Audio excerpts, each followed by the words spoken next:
Hello mga ka-trending, welcome back to ZK Trend. Donnie may pakiusap na saktan para kay Belle. Hanggang ngayon marami pa ring mga hanash ang pilit na binababash si Belle Mariano. Patuloy pa rin ang pagbabash ng karamihan sa aktingan ni Belle, ngunit kung nakasubaybay kayo sa Kanbahay Mi Love ay doon mo talaga maintindihan kung bakit ganyan ang aktingan ni Belle. Given naman talaga na sobrang husay na ni Belle sa aktingan, sadyang may mga basher lang talaga si Belle na kahit ano lang sabihin mabash lang ang ating Belle.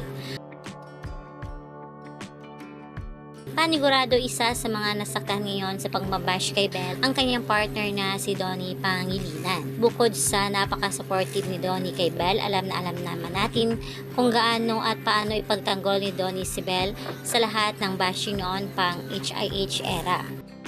Dati pa man ay may pakiusap na nga itong si Donnie.